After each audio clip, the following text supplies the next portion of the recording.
Yo, halo semua. Eh, Selamat datang di pembahasan soal kimia. Kali ini kita akan membahas soal daily test kimia kelas 12 SMA Gibbs. Materinya tentang sifat koligatif larutan, lebih tepatnya tentang penurunan titik beku, tekanan osmosis, dan tekanan jenuh. Oke, mari langsung saja kita ke soal nomor 1. Suatu larutan elektrolit dibuat dengan melarutkan sejumlah padatan BaOH 2 kali ke dalam sejumlah air, sehingga dihasilkan larutan BaOH 2 kali dengan molalitas 1,8 molal. Tentukan penurunan titik beku larutan tersebut. Wah, ini soal cukup easy ya, kalau kalian tahu rumusnya. Delta TF penurunan titik beku itu adalah sama dengan KF dikali molalitas dikali faktor Van Hoff I. Yang kita carikan delta TF, tinggal kita masukkan aja KF. KF itu ini ya, untuk air 1,86. Ya, seringnya kita pakai 1,86 sih. Molalitas diketahui di soal 1,8. I faktor Van Hoff untuk BaOH 2 kali ini berarti Ba1 OH-nya 2, berarti faktor Van Hoff-nya 3. Kita masukkan 3 di sini. Tinggal kita hitung aja pakai kalkulator.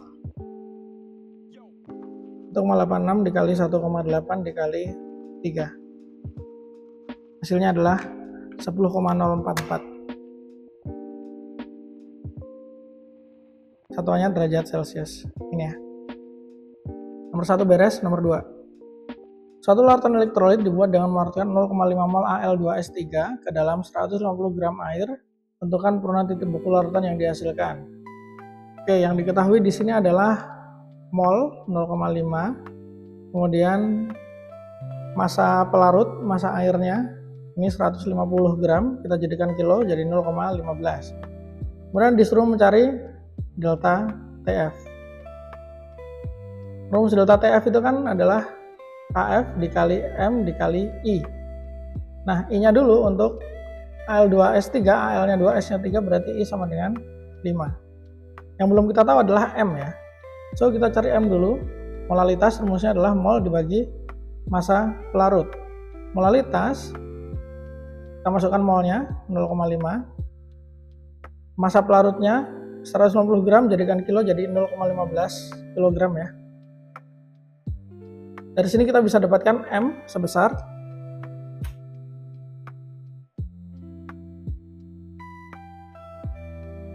3,33 molal. Selanjutnya tinggal kita masukkan ke rumus delta TF.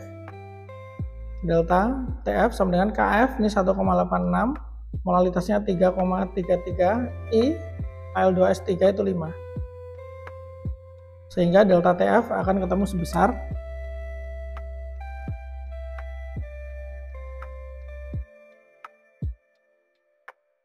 30,97. Ya, ini mau dijadikan 31 derajat juga benar. Nomor 2 selesai, nomor 3 sekarang.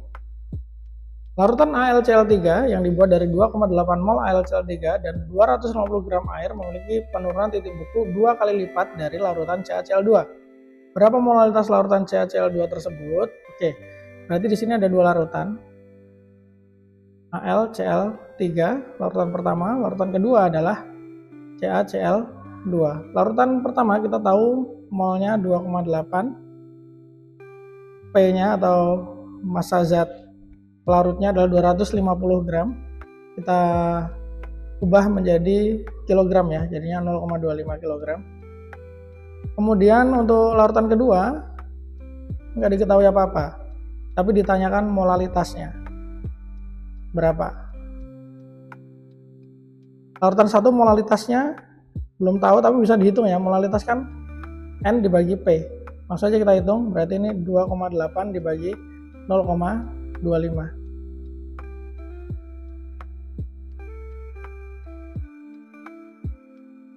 Hasilnya adalah 11,2. Nah, ini molalitasnya larutan yang pertama, larutan AlCl3.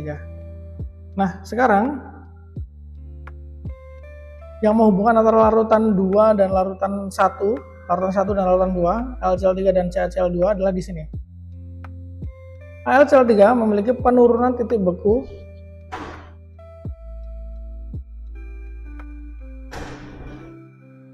larutan AlCl3 2 kali lipat dari larutan CaCl2, berarti delta TF AlCl3 atau delta TF1 ini akan sama dengan 2 kali delta TF2 gini ya. Delta TF1 berarti rumusnya kan sama, delta TF itu Kf kali M kali I, cuman M-nya ini M1, I-nya I1. Kalau yang delta TF2 berarti Kf kali M2 kali I2. Nah, sekarang untuk I-nya kita belum tahu ya. AlCl3 itu kan Al1 Cl-nya 3, berarti untuk AlCl3 I-nya 4. Untuk CaCl2 Ca1 Cl2 berarti I-nya 3. I1 sama dengan 4, I2 sama dengan 3. Tinggal kita masukkan saja, tapi sebelum kita masukkan ini Kf bisa dicoret. Nah, sekarang kita masukkan ya. M1 sudah kita hitung 11,2 di sini ya. Kemudian I1-nya kita udah hitung juga 4. Ini sama dengan 2 dikali M2-nya kita cari. I2-nya sudah kita hitung 3. 11,2 kalau dikali 4 jadinya 44,8. 2 kali 3 6. 44,8 sama dengan 6 M2, berarti M2 itu adalah 44,8 dibagi 6. So M2 akan ketemu sebesar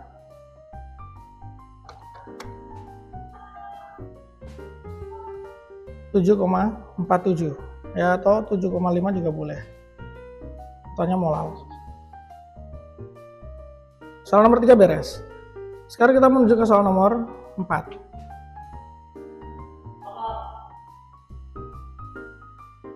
Larutan NaOH memiliki tekanan osmosis 0,82 atm pada suhu 27 derajat Celcius. Berapa molaritas larutan NaOH tersebut? Oke, rumus tekanan osmosis itu adalah P, tekanan osmosis sama dengan molaritas M dikali R dikali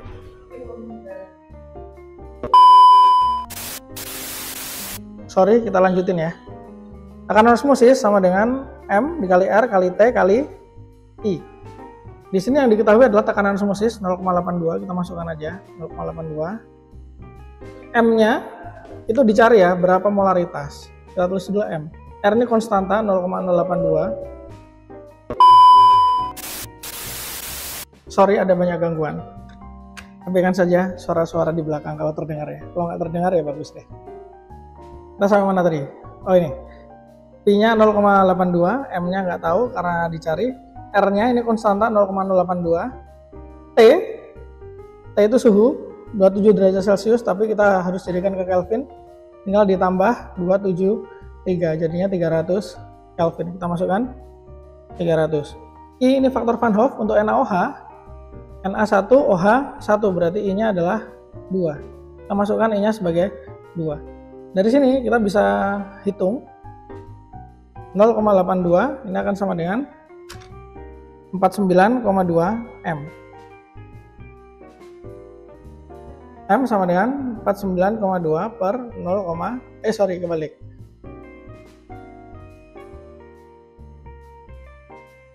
M-nya ini akan sama dengan 0,82 dibagi 49,2. Nah, berapa hasilnya? 1/60 atau 0,017 molar. Ini adalah jawabannya. Nomor 4 selesai, kita lanjut ke nomor 5.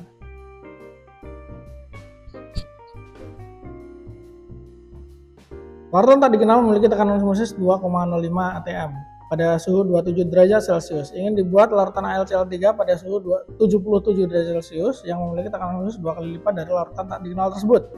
Berapa molaritas AlCl3 yang harus dibuat? Oke, ini adalah larutan tak dikenal, tekanan osmosisnya 2,05. Pengen dibuat larutan AlCl3 dengan tekanan osmosis 2 kali lipat, berarti yang kita inginkan P dari si AlCl3 ini itu adalah 2 kali 2,05, yaitu 4,1 atm. Yang dicari sekarang adalah molaritasnya. Ya sudah, kita masukkan ke dalam rumus. P sama dengan M kali R kali T kali I. P-nya yang diinginkan adalah 4,1. M-nya ini yang dicari, R-nya konstanta 0,082. T suhunya di sini adalah suhu AlCl3 ya, karena kita yang cari adalah AlCl3. 77 derajat Celcius ini kalau ditambah dengan 273 jadi Kelvin itu adalah 350. I, AL-nya 1, CL-nya 3, berarti I dari AL CL3 ini adalah 4. Masukkan 4. Dari sini kita bisa susun ulang.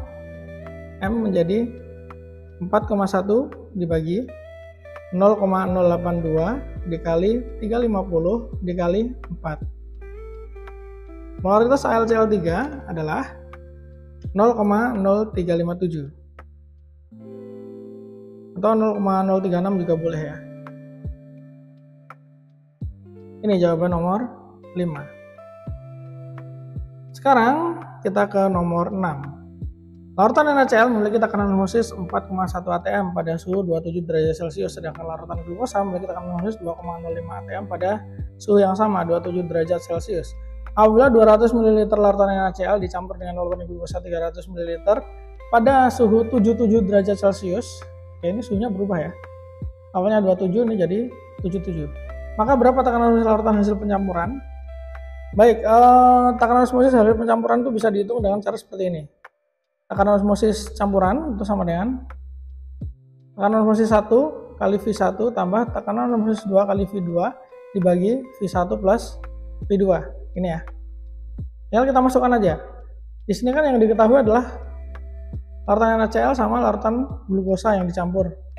Kita anggap aja NaCl larutan 1, glukosa larutan 2 gini ya.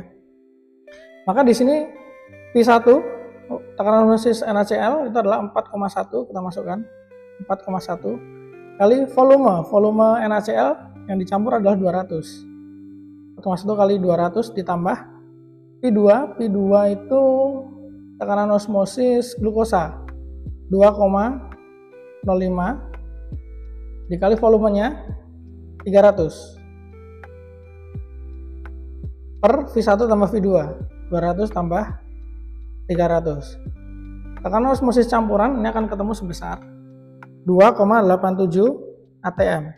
Tapi ini kalau suhunya masih 27 derajat Celcius. Nah, sekarang kalau suhunya 77 derajat Celcius bagaimana? Kita pakai perbandingan. Ini kan Pi campuran ya. Berarti Pi campuran 1 per Pi campuran 2 itu akan sama dengan M1 R1 T1 I1 per M2 R2 T2 I2. Ini perbandingannya. Kan Pi kan rumusnya MRTI ya. Tapi di sini kita bisa dengan mudah mencoret M-nya. Karena pasti nilainya sama. R juga sama. T ini yang beda. Awalnya 27 terus jadi 77. I-nya juga sama karena nilainya sama kan. Berarti tinggal PC1 per PC2 adalah T1 per T2. Lalu kita masukkan aja angka-angkanya.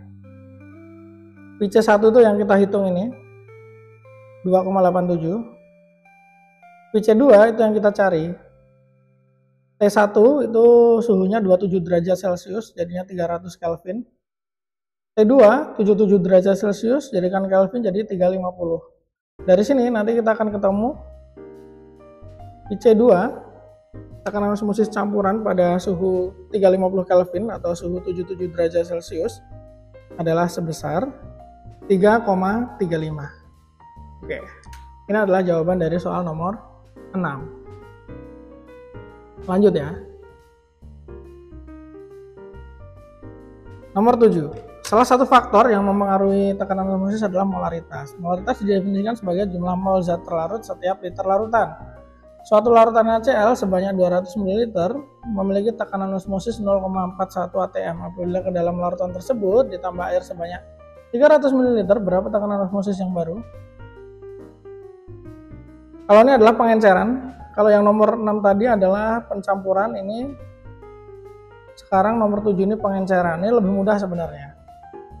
V1 sama dengan V2 V1 ini sebelum diencerkan, V2 ini setelah diencerkan.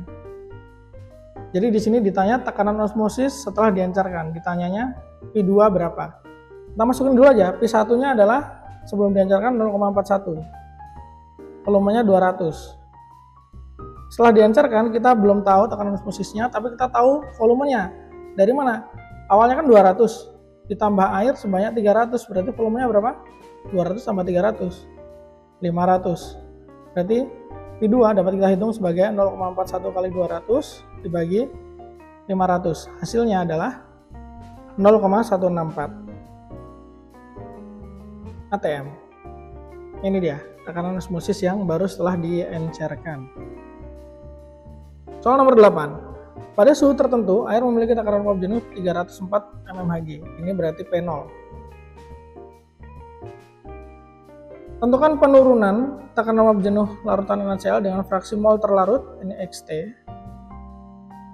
0,3 pada suhu tersebut. Nyatakan jawaban dalam satuan atm. Wah, ternyata dalam satuan atm ya. Oke, Xt diketahui 0,3. Karena dia NaCl maka I sama dengan 2 gini ya. Di sini yang dicari adalah penurunan tekanan uap jenuh. Ada kata penurunannya berarti delta P. Nah, berapa nih? Ini kita pakai rumus sederhana ya. Rumus ini hanya berlaku apabila diasumsikan jumlah zat pelarut jauh lebih banyak daripada jumlah zat terlarut. Nah, rumusnya kayak gini. Delta P sama dengan I kali Xt kali P0. Oke, nanti untuk soal-soal berikutnya kita akan pakai rumus ini juga. Delta P itu nanti akan jadi I-nya 2, Xt-nya 0,3, P0-nya adalah 304. Delta P akan ketemu sebesar 182,4 masih dalam mmHg. Di sini kan diminta dalam ATM nih. Ya udah kita konversi aja menjadi ATM. 182,4 dibagi 760. Nah, ini jadi satuannya ATM. Kita hitung ya. Hasilnya adalah 0,24 ATM. Nomor 8 selesai. Sekarang kita ke nomor 9. Pada kondisi tertentu, penurunan tekanan uap larutan AlCl3 adalah 80 mmHg. Berapa penurunan tekanan uap jenuh larutan CaCl2 pada kondisi yang sama? Diketahui fraksi mol AlCl3 sama dengan CaCl2. Kondisi yang sama itu artinya adalah P01 sama dengan P02. Ini kan ada dua larutan ya. Larutan pertama isinya AlCl3, larutan kedua isinya CaCl2. Yang jelas ini ada I1 4, I2-nya 3 begitu. Kemudian di sini delta P AlCl3 atau delta P1 itu adalah 80 mmHg. Untuk CaCl2 itu dicari berapa tekanan uap jenuh larutan CaCl2. Nah, dicari ya. Habis itu diketahui fraksi mol AlCl3 sama dengan fraksi mol CaCl2. Oke, berarti yang kita tahu sekarang P01 sama dengan P02 sama Xt1 sama dengan Xt2. Nah, ini mah pakai perbandingan aja ya. Delta P2 per delta P1. Delta P itu kan I kali Xt kali P0. Nah, tinggal seperti ini. Pakai perbandingan ya. Nah, tadi kan kita tahu Xt-nya sama, coret. P0-nya juga sama, coret. Berarti tersisa delta P2 per delta P1 sama dengan I2 per I1. Tinggal kita masukkan aja angkanya. Delta P2 itu kita nggak tahu, delta P1 80 mmHg. Kita tulis 80. I2-nya adalah 3, I1-nya adalah 4. Maka dari sini delta P2 akan ketemu sebesar 60 mmHg. Ini adalah jawaban nomor 9. Soal terakhir nomor 10. Fraksi mol zat terlarut didefinisikan sebagai Xt sama dengan Nt per Nt plus Np. Di mana Nt adalah mol zat terlarut, Np adalah mol zat pelarut.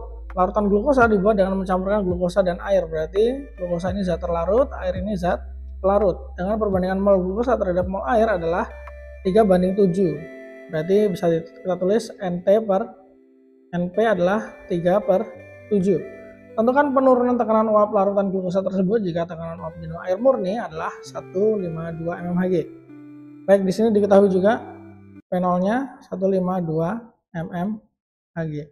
Yang dicari adalah penurunan tekanan uap jenuh larutan glukosa. Delta P. Delta P itu kan rumusnya adalah I XT P0. Ya sudah, untuk glukosa I-nya 1, XT-nya masih belum tahu. P0-nya adalah 152, berarti delta P ini akan sama dengan 152 kali XT. Kita keep dulu ya. Selanjutnya kita mencari XT. Di soal kan udah dikasih rumus XT sama dengan NT per NT plus NP, gini kan. Nah, di sini kan NT per NP 3/7. Jadi kalau kita misalkan NT-nya sebagai 3 mol, NT itu 3 mol, kemudian NP itu 7 mol, maka ya tinggal kita masukkan. NT 3, NP-nya 7, jadinya 3/10 atau 0,3 begini. Masukkanlah XT sebagian 0,3, jadinya delta P sama dengan 152 dikali 0,3. Hasilnya adalah